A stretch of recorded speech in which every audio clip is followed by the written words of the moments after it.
Ireland's evocative landscape and history, the literature, the folklore, the mythology, it all means that the other world is never far away. When you come to Ireland as a tourist, it is hard to miss the fairy forts, the fairy trees that have diverted or stopped road construction projects, and the long and sometimes violent history that has left troubled spirits allegedly roaming our roads and castles. The ghost story that we love today was largely pioneered by Irish writers such as Sheridan Le Fanu and Bram Stoker, and much of the atmosphere that the writers evoked is to be found in the landscape of Ireland today. If we're to believe the ancient, heroic and romantic literature of Ireland, the entire landscape of Ireland is a portal to the other world. All supernatural sensory channels lead back to Samhain, the festival of the dead. For one night, a portal or a door opens to the other world, and the ghosts of the dead can wander. Some hotel owners have even begun promoting the fact that they are haunted as a tourist attraction.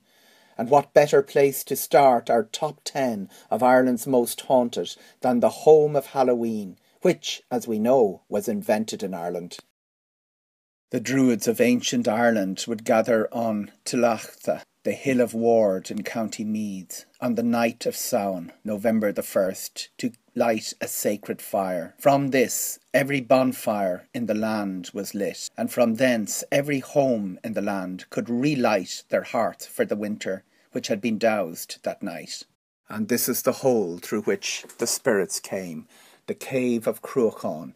It's near Rathcroghan Mound in County Roscommon. It's a souterrain beneath an old road leading to a dark, narrow limestone cave. This was the gateway to the other world, from where creatures emerged that roamed the country and generally caused havoc. Irish literature is full of the mischief that they caused. Huntingdon has become a bit of a mecca for people who wish to reconnect with the Druidic culture in modern times.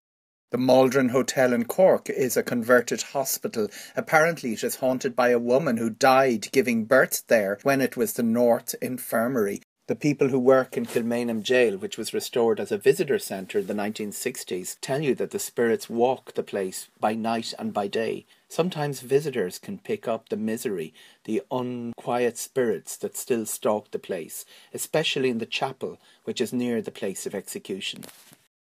The Hellfire Club Lodge was built on Montpelier Hill by the rakes of Dublin for their cavorting and drinking and their partying in the 18th century. It doesn't help that Montpelier Hill was already haunted. The Black Cat of Killikee haunts the Stewart's house, and the Banshee could be heard in Massey Woods. The devil is supposed to have joined them for card games. And the devil stayed overnight here, Loftus Hall in Duncannon in County Wexford, now claimed to be Ireland's most haunted house. The ghost that haunts Castle Leslie Hotel in County Monaghan is much more benign. Norman Leslie was the great-uncle of the current owner, Sammy, and he was spotted at the lakeside opposite the castle on the day he was killed in action in the First World War. A worker who fell to his death during renovations in Glin Castle in the 1860s is said to still stalk the place. Leap Castle, north of Roscommon and Clareen, County Offaly, is where a priest was slain while saying mass in a feud. That wasn't enough. Troublesome rivals of the family were disposed of in an oubliette, where over 200 years ago 3 cartloads of skeletons were found piled on top of each other by workmen who cleared the place out.